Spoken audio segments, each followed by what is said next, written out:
और उन सभी देशों का एक ही जैसा है कि सब जगह सब कुछ होता नहीं है। तो जहां जो कुछ होता है वहां से इकट्ठा करो और एक ही जगह कहीं सेंट्रलाइज सिस्टम हो तो वहां से डिस्ट्रीब्यूशन हो। तो ये जो शॉपिंग मॉल्स हैं ये इस मजबूरी की उपज है। अमेरिकन इकोनॉमी में, यूरोपियन इकोनॉमी में चूंकि हर चीज हर जगह होती नहीं है, जीवन चलाने के लिए चाहिए तो सब कुछ, लेकिन होता तो कुछ भी नहीं है।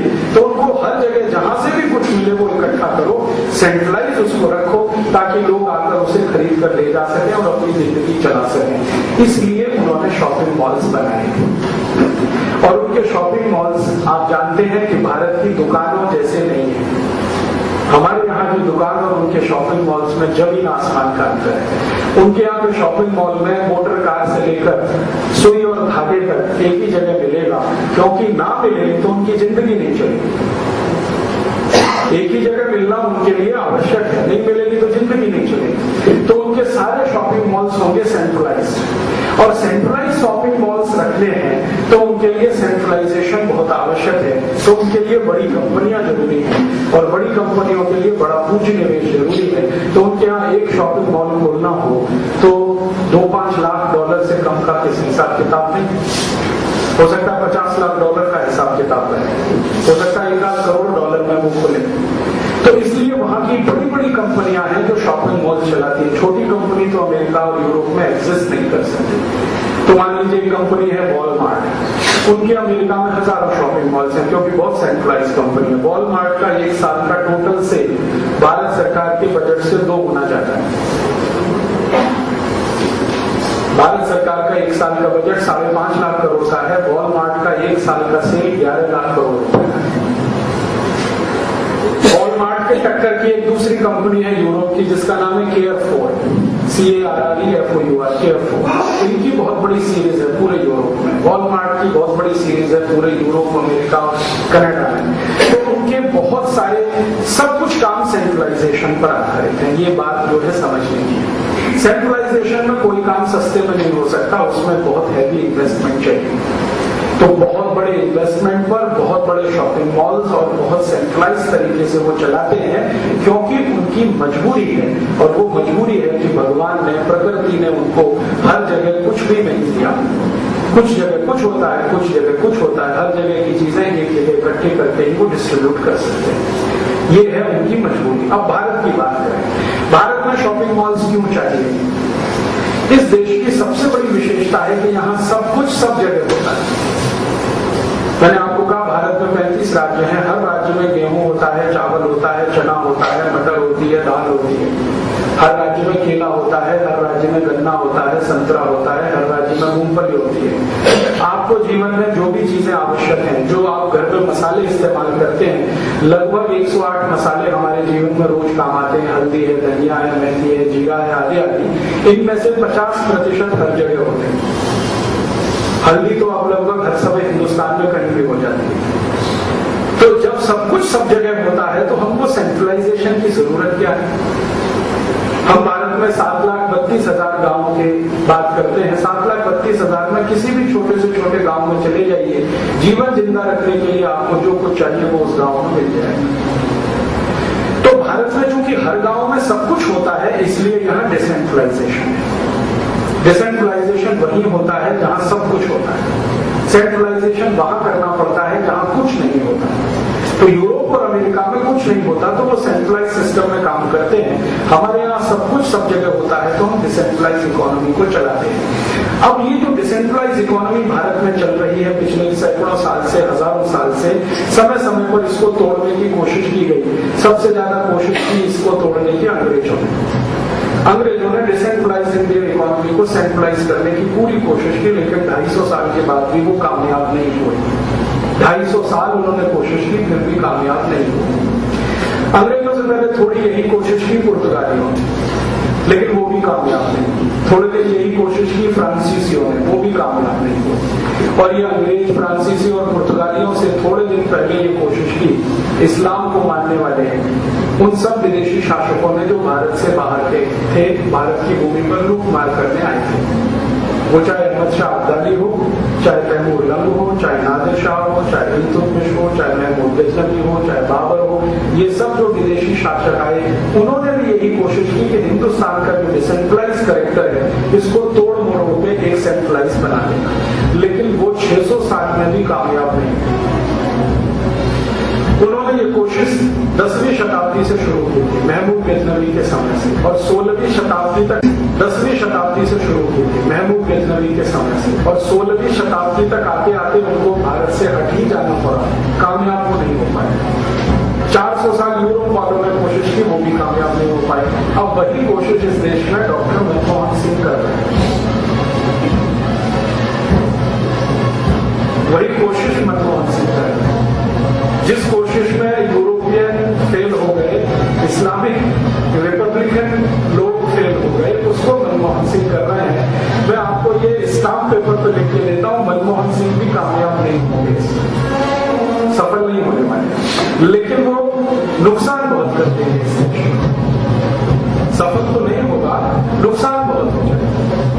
सफल क्यों नहीं होगा? आप पूछेंगे कि सफल क्यों नहीं होगा? वो इसलिए नहीं होगा कि हिंदुस्तान की आबादी के दो हिस्से हैं। 110 करोड़ की हमारी आबादी है, इसमें एक हिस्सा है जो इंडिया है और दूसरा है वो भारत।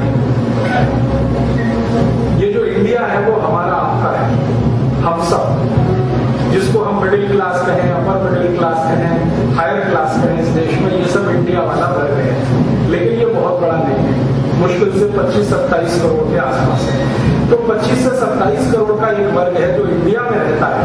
इनके बीच में आप शॉपिंग मॉल्स चलाएंगे तो थोड़े बहुत चल जाएंगे, शायद, वहां भी मुझे डाउट है कि वो चल पाएंगे, शायद चल जाएं, लेकिन बाकी का जो हिंदुस्तान है 70 करोड़ का, 77 करोड़ का, 78 करोड़ का, वहां तो सफल होने का कोई चांस नहीं। क्यों? हर आदमी जो वहां रह रहा है वो अपने ऊपर स्वावलंबी है, उसके पास सब कुछ है जो उसकी जरूरत का है। उसको गेहूं चाहिए, गेहूं पैदा कर लेता है, आटा बनाना है तो घर में वो पत्थर की चक्की है, उसको घुमा के आटा बना लेता है। उसको कोई मशीन भी नहीं चाहिए आटा बनाने की, बिजली आए ना आए उसके ठेके में, वो तो अपनी चक्की चला के गेहूं का आटा बना लेता है। बाजरी का बनाना है तो भी चला लेता है, जवी का बनाना है तो चला लेता है। उसको चटनी बनानी है तो मैगी का इंतजार नहीं करता, वो अपना सिलबट्टा लिया, टमाटर पीस लिया, ताजा चटनी तैयार हो गई। उसको अगर कुछ खाना है तो तुरंत। हमारा आपका इलाका है, इसको थोड़े बहुत शॉपिंग मॉल्स चाहिए, क्योंकि हम और आप थोड़े परावलंबी जीव हैं। हमको जो कुछ चाहिए वो हम पैदा कर नहीं पाते। हमको रोज खाने को गेहूं चाहिए, हमारा गेहूं पैदा करने की ताकत हमें नहीं है। दाल चाहिए, नहीं है हमारी ताकत। सब्जियां चाहिए, नहीं है हमारी ताकत। कॉफी पीते हैं लेकिन कॉफी पैदा नहीं कर सकते। चाय पीते हैं लेकिन चाय पैदा करना हमको मालूम नहीं है। हमको टेक्नोलॉजी नहीं आती, हमारे पास वो नॉलेज बेस नहीं है कि जो कुछ हम खाते पीते हैं वो हम पैदा कर सकें। हम परजीवी लोग हैं, पैरासाइट हैं, खासकर पढ़े लिखे और इंटेलेक्चुअल क्लास के लोग तो सभी पैरासाइट हैं। वो निर्भर हैं ऐसे लोगों पर कि वो कुछ कृपा कर दें आपके ऊपर पैदा करके देने की, तो ठीक है, नहीं तो कल को वो ये कह दें कि हम बेचेंगे ही नहीं गेहूं हमारा, तो आप क्या कर लेंगे? वो ये कह दें कि हम तो चावल बेचेंगे नहीं, हम खाते हैं उतना ही पैदा करेंगे, हम दालें बेचेंगे ही नहीं, हम जितनी दालें चाहते हैं उतनी ही पैदा करेंगे। तो वो वर्ग आपको दे देता है तो आपकी जिंदगी चलती है। तो आप बड़े ठसक में रहते हैं कि जी आपके पास रुपया है। रुपया क्या होता है? जी डेट है, उसमें क्या दम है रुपए? रुपए से उसकी गनीमत है कि वो आपको कुछ दे दे रहा है, वरना वो रियल वैल्यू क्या है रुपए की? कुछ नहीं, तो मरी हुई चीज है, कागज का एक नोट है। रिजर्व बैंक ऑफ इंडिया के गवर्नर ने उसको कुछ घोषणा कर रखी है कि मैं 100 रुपए देने का वचन देता हूं, अगर वो घोषणा कल वापस हो जाए तो वो तो कुछ दम नहीं रखता। गेहूं में दम है, चावल में दम है। गेहूं पैदा करने वाला जानता है कि मैं ये गेहूं से कुछ भी खरीद लूंगा। जिसके पास चावल है वो गेहूं ले लेगा और उसको चावल दे देगा, लेकिन आपके पास तो न गेहूं है न चावल है, खाली कागज का टुकड़ा है। कल को वो कहे कि मैं नहीं मानता, रिजर्व बैंक ऑफ गवर्नमेंट की किसी बात को नहीं मानता, तो आप कुछ नहीं कर सकते उसमें। तब आप उसके सामने गिड़गिड़ाएंगे, रोएंगे, कहेंगे भैया कुछ तो दे दो, तो कहता मुझे कुछ दे दो बदले में। आपके पास कुछ नहीं है देने के लिए उसके पास। हम मानते हैं ना कि पहले एक इकोनॉमी थी जो बार्टर सिस्टम से चलती थी, वो बहुत आइडियल होता है। बार्टर में पता है क्या होता है? सबके पास सब कुछ होता है, सबके पास सब कुछ होता है, क्योंकि वो अपनी चीज से कुछ भी एक्सचेंज कर लेता है। लेकिन ये जो करेंसी वाली इकोनॉमी इकोनॉमी है, इसमें एक क्लास ऐसा होता है जिसके पास कुछ भी नहीं होता सिवाय कागज के टुकड़े के।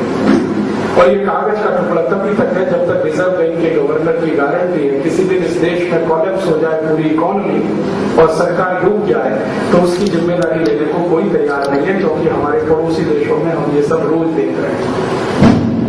हमारा पड़ोसी देश इंडोनेशिया, थोड़े दिन पहले इसका रिजर्व बैंक, इंडोनेशिया का भी रिजर्व बैंक है, उसका गवर्नर कहता था कि मैं ये गारंटी लेता हूं जैसे हमारे यहाँ। आज उनकी हर करेंसी का डिवेल्युएशन हो गया तो वो गारंटी वापस लेनी पड़ी। जिम्बाब्वे नाम का एक देश है, आज से 20-25 साल पहले उनके यहाँ भी होता था कि 100 रुपए का उनका अपना करेंसी का नोट है तो उस पर गारंटी होती थी। आज जिम्बाब्वे की 1 लाख करेंसी $1 के बराबर हो गई। 1 लाख करेंसी $1 के बराबर है जिम्बाब्वे। तो उन्होंने सब गारंटी वापस ले ली। हिंदुस्तान में कल ये नहीं हो जाए इसकी कोई गारंटी नहीं। ये यहाँ भी हो गया तो रिजर्व बैंक अपनी गारंटी वापस ले लेगा, तब आप सब परेशान हो जाएंगे। आप करेंगे क्या? किसान तो बच जाएंगे क्योंकि उनके पास जो भी कुछ है वो एक्सचेंज कर लेंगे, अपनी जिंदगी चला लेंगे, आप तो कुछ नहीं कर सकते। तो अब हम इस हिंदुस्तान की इकोनॉमी को एक ऐसी जगह ले जाके खड़ा करना चाहते हैं जहां यूरोप और अमेरिका मजबूरी में खड़े हैं। उनकी मजबूरी को हमारी सरकार स्टेटस सिंबल मान रही है। हमारी सरकार मानती है कि वहां के शॉपिंग मॉल्स हैं वो हमारे लिए आइडियल है। तो इस देश की सरकार अब शॉपिंग मॉल्स खोलने में लगी हुई है। उन शॉपिंग मॉल्स के लिए कंपनियों को बुला रही है, वो कंपनियां यहाँ आ रही हैं, बड़ी बड़ी दुकानें वो खोलते चले जा रहे हैं। परिणाम क्या निकलेंगे इसके एक ही परिणाम निकलने वाले हैं कि भारत जैसे देश में जहाँ बेरोजगारी और गरीबी अभी भी पिछले 60 साल में गंभीरतम समस्याओं में है, माने जो हल नहीं हो पाई है 60 साल में, वो थोड़ी और बढ़ जाएगी। यही होने वाला है। आप बोले लीजिए नए शॉपिंग मॉल्स तो रोजगार खड़े करेंगे, वो जितने रोजगार खड़े करेंगे उससे ज्यादा वो बेरोजगार कर देंगे। तो कैसे होने वाला है? कल्पना करिए कि इस नागपुर शहर में 10-12 बड़े शॉपिंग मॉल्स खुल गए, वॉलमार्ट के या एयरपोर्ट के, तो नागपुर शहर के जो छोटे छोटे किराना व्यापारी हैं ये सब अपनी दुकान बंद करके सड़क पे खड़े होंगे। क्यों? क्योंकि ये शॉपिंग मॉल्स जो बड़े आएंगे इनको कॉम्पिटिशन है छोटे दुकानदारों से। उनके आपस में कंपटीशन कभी भी नहीं होते, ये आप ध्यान रखिए। कभी भी दो बड़े कंपनी आपस में कंपटीशन नहीं करते, वो एक दूसरे के सहयोग से चलते हैं। For example Pepsi and Coca Cola, Pepsi और कोका कोला का आपस में कोई कंपटीशन नहीं है। उसका कंपटीशन भारत में नींबू के पानी के साथ है, उनका कंपटीशन रस के साथ है, उनका कंपटीशन भारत में संतरे के रस के साथ है। उनका आपस में कोई कंपटीशन नहीं है क्योंकि दोनों एक ही है, अंदर खाने दोनों एक ही है। बड़े कंपनीज आपस में मिलजुल कर ही चलते हैं और प्राइस फिक्स होता है ना पेप्सी और कोक का, तो दोनों के मैनेजिंग डायरेक्टर आपस में बैठ के तय करते हैं कि भाई हमारी बोतल इतने की तो तुम्हारी भी इतनी, और फिर दोनों तय कर लेते हैं कि अगर तुम्हारे ऊपर अटैक होगा तो मैं बचाऊंगा, मेरे ऊपर अटैक होगा तो तुम बचाना मुझे। तो सारी बड़ी कंपनियां जो है ना कार्टेल्स बना के काम करती हैं, वो 2 हो या 5 हो या 10 हो, उनमें इंटरनल कंपटीशन कभी नहीं होता। ये बहुत बड़ी हम गलतफहमी के शिकार हैं कि बड़ी कंपनियां आती हैं तो कंपटीशन बढ़ता है। बड़ी कंपनियों के आने से मोनोपोली बढ़ती है, कंपटीशन नहीं बढ़ता है। ये पेप्सी कोक ही सबसे बड़ा उदाहरण है। पेप्सी कोक जब आया तो भारत में 12 छोटे बड़े ब्रांड थे। एक थम्स अप ब्रांड था, एक लिम्का ब्रांड था, एक डबल 7 ब्रांड था, एक गोल्ड स्पॉट ब्रांड था, एक ये ब्रांड था, एक वो ब्रांड था।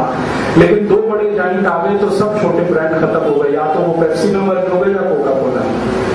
रमेश चौहान यही महाराष्ट्र के हैं, उनके मुंह से उनकी कहानी सुन लीजिए। उन्होंने खुद कहा था कि अगर मैं अपना पूरा एम्पायर ना बेचूं तो 2 दिन बाद में भूखे मरने की हालत में आ जाऊंगा, इसलिए मैंने बेच दिया। तो कंपटीशन उनका जो होता है ना वो लोकल लोगों के साथ होता है, लोकल छोटे छोटे ब्रांड्स। तो ये बड़े शॉपिंग मॉल्स आएंगे, इनका कंपटीशन भी भारत की छोटी छोटी दुकानों से होने वाला है। और भारत सरकार के जानकारी के अनुसार, मेरी जानकारी नहीं है ये सरकार की, हालांकि मैं मानता हूँ इसमें कुछ करेक्शन की जरूरत है। सरकार बोलती है कि भारत में छोटे दुकानदार 2 करोड़ से ज्यादा है, 2 करोड़ से ज्यादा छोटे दुकानदार। इसका मतलब 2 करोड़ छोटी छोटी दुकानें इस देश में चल रही हैं। तो ये 2 करोड़ जो छोटी छोटी दुकानें हैं ये कॉम्पिटिटर है वॉलमार्ट और केयरफोर। अब वॉलमार्ट और केयरफोर क्या करेगा इनके कॉम्पिटिशन के लिए? वो कहेगा चलो ठीक है 1 साल हम घाटा उठाएंगे, छोटी दुकान में जो माल 10 रुपए का बिक रहा है वॉलमार्ट उसे 8 रुपए का बेचेगा। या छोटी दुकान में जो माल 5 रुपए का बिक रहा है वो 3 रुपए का बेचेगा। या छोटी दुकान में कुछ बिक रहा है तो वॉलमार्ट में वो कहेंगे 1 पर 1 फ्री है, ले जाओ। जितनी बड़ी दुकानें हैं सब जगह स्कीम है 1 पर 1 फ्री। एक शर्ट चाहिए 1 फ्री ले लो। आप उसको कहो भैया मुझे 1 ही दे दो। एक आजकल बड़ा ब्रांड नेम आया है टूटोन्स। मैं एक दिन दिल्ली में इनके शोरूम में चला गया, कहने लगे कि 1100 रुपए की शर्ट है और 1 पर 1 फ्री है। तो मैंने कहा 550 रुपए दे रहा हूँ, 1 दे दो। 1100 रुपए में आप 2 शर्ट दे रहे हो, 1 पर 1 फ्री है, मैं 550 दे रहा हूँ, 1 दे दो मुझे। कहने लगे जी ये नहीं हो सकता, 2 खरीदोगे तो 1100 में ही लेना पड़ेगा, हम 550 में 1 नहीं दे सकते। तो उनकी अपनी पॉलिसी है।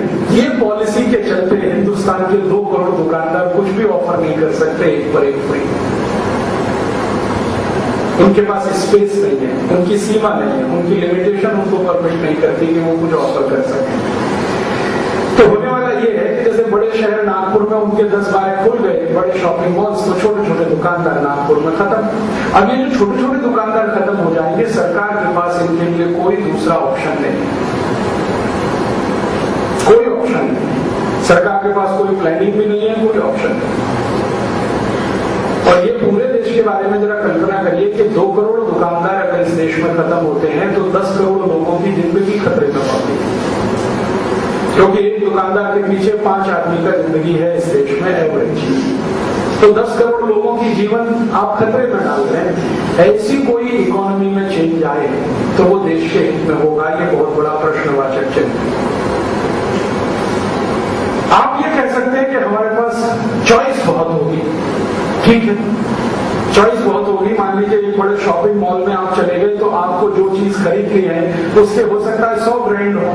आपको साबुन खरीदना है तो साबुन के 100 ब्रांड हो सकते हैं, 150 ब्रांड हो सकते हैं, 300 ब्रांड हो सकते हैं, लेकिन होगा तो साबुन ही ना। दूध तो नहीं मिलेगा साबुन की जगह।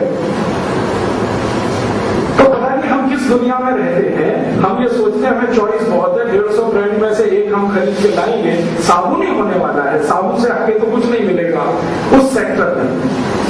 वॉशिंग पाउडर खरीदेंगे, हो सकता है 150 ब्रांड नेम हो, लेकिन वॉशिंग पाउडर ही होगा ना, अमृत तो नहीं होगा, गंगा जल तो नहीं होगा।